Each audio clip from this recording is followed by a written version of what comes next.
ಅಧಿಕ ಮಾಸ ಮಹಾತ್ಮೆ ಅಧ್ಯಾಯ 30. ನಾರದರು ನಾರಾಯಣನಿಗೆ ಪತಿವ್ರತ ಸ್ತ್ರೀಯರ ಲಕ್ಷಣಗಳನ್ನು ಸಂಕ್ಷೇಪವಾಗಿ ತಿಳಿಸಿರಿ ಎಂದು ಕೇಳಿಕೊಂಡರು. ಆಗ ನಾರಾಯಣನು ಈ ರೀತಿಯಾಗಿ ಹೇಳುತ್ತಾರೆ. ಪತಿವ್ರತ ಸ್ತ್ರೀಯ ಲಕ್ಷಣಗಳು. ಪತಿವ್ರತ ಸ್ತ್ರೀಯು ತನ್ನ ಪತಿಯು ಕುರೂಪಿಯಾಗಿರಲಿ, ಸುರೂಪಿಯಾಗಿರಲಿ, ರೋಗಿಯಾಗಿರಲಿ, ಕ್ರೂರಿಯಾಗಿರಲಿ, ಕ್ರೋಧಿಯಾಗಿರಲಿ, ಕುರುಡ, ಕುಂಟ, ದರಿದ್ರನಾಗಿರಲಿ, ಅವನು ಏನೇ ಆಗಿದ್ದರೂ ಹೇಗೆ ಇದ್ದರೂ ಅವನನ್ನು ದೇವರೆಂದು ತಿಳಿದು ಕಾಯ ವಾಚ ಮನಸ ಅವನ ಸೇವೆ ಮಾಡಬೇಕು. ಪತಿಯ ಜೊತೆ ಕಠೋರ ವ್ಯವಹಾರ ಮಾಡುವುದಾಗಲಿ ಪತಿಯ ಆಜ್ಞೆಯನ್ನು ಮೀರುವುದಾಗಲಿ ಮಾಡಬಾರದು. ಧನದ ಪ್ರಲೋಭನೆಯಿಂದ ಪರಪುರುಷನ ಸ್ನೇಹ ಮಾಡಬಾರದು. ಧರ್ಮ ಕಾರ್ಯಗಳಲ್ಲಿ ಪತಿಗೆ ಅನುಕೂಲಳಾಗಿರಬೇಕು. ಗೃಹ ಕಾರ್ಯಗಳನ್ನು ಅತ್ಯಂತ ದಕ್ಷತೆಯಿಂದ ಮಾಡಬೇಕು. ಯಾವಾಗಲೂ ಹಸನ್ಮುಖಿಯಾಗಿ ಪತಿಯ ಜೊತೆ ವ್ಯವಹರಿಸಬೇಕು. ಸ್ತ್ರೀಯರಿಗೆ ಪ್ರತಿ ತಿಂಗಳು ರಜೋದರ್ಶನವಾಗುತ್ತದೆ. ಹಾಗೆ ಆದಾಗ ಆ ದಿನದಿಂದ 3 ದಿನಗಳ ನಂತರ ಗೃಹ ಕಾರ್ಯಕ್ಕೆ ಯೋಗ್ಯಳಾಗುತ್ತಾಳೆ. ರಜಸ್ವಲಿಯಾದ ಸ್ತ್ರೀ ಮೊದಲನೆಯ ದಿನ ಚಂಡಾಲಿ, 2ನೆಯ ದಿನ ಬ್ರಹ್ಮಘಾತಿನಿ ಹಾಗೂ 3ನೆಯ ದಿನ ಅಗಸಗಿತ್ತಿಗೆ ಸಮಾನವಾಗಿರುತ್ತಾಳೆ. 4ನೆಯ ದಿನ ಸ್ನಾನಾನಂತರ ಶುದ್ಧಳಾಗುತ್ತಾಳೆ. ಆಗ ಆಕೆ ಯಾವುದೇ ದೇವತಾ ಕಾರ್ಯಗಳನ್ನು ಮಾಡಲು ಬರುವುದಿಲ್ಲ. ಶುದ್ಧ ಸ್ನಾನ ನಂತರ ಸೂರ್ಯನಾರಾಯಣನನ್ನು ನೋಡಿ ಪಂಚಗವ್ಯವನ್ನು ಸೇವಿಸಿದ ನಂತರ ಸಂಪೂರ್ಣ ಶುದ್ಧಳಾಗಿ ದೇವತಾ ಅರ್ಚನೆ ಮಾಡಬಹುದು. ಜೋರಾಗಿ ಮಾತನಾಡುವುದು, ಎತ್ತರ ಧ್ವನಿಯಲ್ಲಿ ಅಳುವುದು, ಪತಿಯ ಬಗ್ಗೆ ಆಕ್ರೋಶ ಪ್ರಕಟಪಡಿಸಬಾರದು. ಎಲ್ಲಿಗೆ ಹೋದರೂ ಪತಿಯ ಜೊತೆ ಹೋಗುವುದು ಒಳ್ಳೆಯದು. ಆಕೆಗೆ ಪತಿಯೇ ದೈವ, ಗುರು, ಧರ್ಮ, ವ್ರತ, ತೀರ್ಥ ಎಲ್ಲವೂ. ಆದ್ದರಿಂದ ಪತ್ನಿಯು ನಿಷ್ಠೆಯಿಂದ ಪತಿ ಸೇವೆ ಮಾಡಿದರೆ ಇಹಲೋಕದಲ್ಲಿ ಸುಖ ಸಂಪತ್ತು, ಪರಲೋಕದಲ್ಲಿ ಸದ್ಗತಿ ದೊರೆಯುತ್ತದೆ. ಎಂಬಲ್ಲಿಗೆ ಪುರುಷೋತ್ತಮ ಮಾಸ ಮಹಾತ್ಮೆಯ 30ನೆಯ ಅಧ್ಯಾಯವು ಸಂಪೂರ್ಣವಾಯಿತು. ಅಧ್ಯಾಯ 31. ಒಮ್ಮೆ ಪಾರ್ವತೀ ದೇವಿಯು ಈ ಪುರುಷೋತ್ತಮ ಮಾಸದ ವ್ರತವನ್ನು ಮಾಡಿ ಈ ವ್ರತವು ಪೂರ್ಣವಾಗಲು ಯಾವುದು ಅತ್ಯಂತ ಶ್ರೇಷ್ಠ ದಾನವೆಂದು ಕೇಳಿದಳು.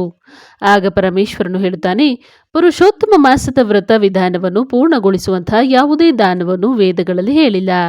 ವೇದಗಳಲ್ಲಿ ಹೇಳಿರುವ ದಾನಗಳೆಲ್ಲ ಶ್ರೀಕೃಷ್ಣನಿಗೆ ಪರಮ ಪ್ರಿಯವಾದ ಈ ಪುರುಷೋತ್ತಮ ಮಾಸದಲ್ಲಿ ಗೌಣ. ನೀನು ಮಾಡಿರುವ ಈ ಮಾಸದ ವ್ರತದ ಪೂರ್ತಿಗೆಂದು ಕೊಡುವಂತಹ ದಾನ ಯಾವುದೂ ಇಲ್ಲ. ಇಡೀ ಬ್ರಹ್ಮಾಂಡವನ್ನೇ ಕೊಟ್ಟರೂ ಕಡಿಮೆಯೇ. ಹಾಗೆ ಕೊಡಲು ಶಕ್ಯವಿಲ್ಲ. ಆದ್ದರಿಂದ ಈ ಬ್ರಹ್ಮಾಂಡದ ಬದಲಿಗೆ ಅದರ ಪ್ರತಿನಿಧಿ ಸ್ವರೂಪವಾಗಿ ತಾಮ್ರದ ಸಂಪುಟವನ್ನು ಮಾಡಿ ವಿಧಿಪೂರ್ವಕವಾಗಿ ಅದರ ಪೂಜೆ ಮಾಡಿ ವ್ರತದ ಪೂರ್ತಿಗಾಗಿ ಒಬ್ಬ ಶ್ರೇಷ್ಠ ಬ್ರಾಹ್ಮಣನಿಗೆ ದಾನ ಮಾಡಬೇಕು. ಸಂಪತ್ತಿದ್ದವರು ಈ ರೀತಿಯ 30 ಸಂಪುಟಗಳನ್ನು ದಾನ ಕೊಡಬೇಕು. ಇದನ್ನು ಕೇಳಿ ಪಾರ್ವತೀ ದೇವಿಯು ಸಂತೋಷ ಚಿತ್ತಳಾಗಿ 30 ಸಂಪುಟಗಳನ್ನು ದಾನ ಮಾಡಿ ವ್ರತ ವಿಧಾನವನ್ನು ಪೂರ್ತಿಗೊಳಿಸಿದಳು.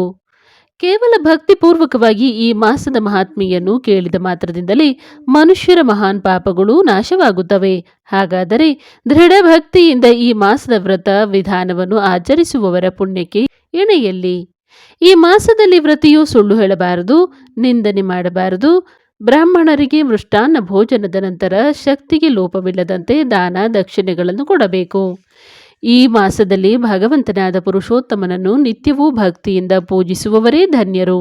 ಆದ್ದರಿಂದ ಸಮಸ್ತ ಸಾಧನಗಳಿಗಿಂತಲೂ ಶ್ರೇಷ್ಠವಾದ ಎಲ್ಲ ಪುರುಷಾರ್ಥಗಳನ್ನು ದಯಪಾಲಿಸುವಂಥ ಪರಮಾತ್ಮನಾದ ಪುರುಷೋತ್ತಮನನ್ನು ಎಲ್ಲ ರೀತಿಯಿಂದಲೂ ಪೂಜಿಸಬೇಕು. ಯಾರು ಕೌಂಡಿನ್ಯ ಋಷಿಯು ಹೇಳಿರುವ ಗೋವರ್ಧನಧರಂ ಮಂತ್ರವನ್ನು ಈ ತಿಂಗಳ ಪೂರ್ತಿ ಜಪಿಸುವರೋ ಅವರು ನಿಸ್ಸಂಶಯವಾಗಿ ಪುರುಷೋತ್ತಮನನ್ನೇ ಸೇರುವರು. ಈ ಪ್ರಪಂಚದಲ್ಲಿ ಯಾರು ಈ ಮಾಸದ ವ್ರತವನ್ನು ಶ್ರದ್ಧೆ ಹಾಗೂ ಭಕ್ತಿಯಿಂದ ನಿತ್ಯವೂ ಪೂಜಿಸುವರೋ ಅವರೇ ಧನ್ಯರು. ಮನುಷ್ಯನ ಸಮಸ್ತ ಅಭೀಷ್ಟ ಫಲಗಳನ್ನು ದಯಪಾಲಿಸುವಂಥ ಈ ಪವಿತ್ರ ಪುರಾಣವನ್ನು ಎಲ್ಲರೂ ಆಲಿಸಬೇಕು. ಇದರ ಒಂದೇ ಒಂದು ಅಧ್ಯಾಯದ ಶ್ರವಣ ಮಾತ್ರದಿಂದಲೇ ಮನುಷ್ಯನ ಸಮಸ್ತ ಪಾಪಗಳು ನಷ್ಟವಾಗುತ್ತವೆ. ಪವಿತ್ರ ಗಂಗಾ ನದಿಯಲ್ಲಿ ಸ್ನಾನ ಮಾಡಿದರೆ ಸಿಗುವ ಪುಣ್ಯಕ್ಕಿಂತಲೂ ಹೆಚ್ಚಿನ ಫಲ ಈ ಪುರುಷೋತ್ತಮ ಮಾಸ ಮಹಾತ್ಮೆಯ ಶ್ರವಣದಿಂದ ಸಿಗುತ್ತದೆ. ಯಾರು ಈ ಮಾಸದ ಮಹಾತ್ಮೆಯನ್ನು ಬರೆದು ಅದನ್ನು ವಸ್ತ್ರ ಆಭರಣಾದಿಗಳಿಂದ ಅಲಂಕರಿಸಿ ಭಕ್ತಿಪೂರ್ವಕವಾಗಿ ಬ್ರಾಹ್ಮಣೋತ್ತಮನಿಗೆ ದಾನ ಮಾಡುವರೋ ಅವರು ತಮ್ಮ ಹಿಂದಿನ ಕುಲಗಳನ್ನೆಲ್ಲ ಉದ್ಧರಿಸಿ ಶಾಶ್ವತವಾಗಿ ಗೋಲೋಕದಲ್ಲಿ ವಾಸಿಸುತ್ತಾರೆ. ಈ ಉತ್ತಮ ಮಹಾತ್ಮೆಯನ್ನು ಬರೆದು ಮನೆಯಲ್ಲಿಟ್ಟು ಪೂಜಿಸಿದರೆ ಆ ಮನೆಯಲ್ಲಿ ಸಮಸ್ತ ಪುಣ್ಯ ನದಿಗಳು ನಿರಂತರವಾಗಿ ವಾಸಿಸುತ್ತವೆ.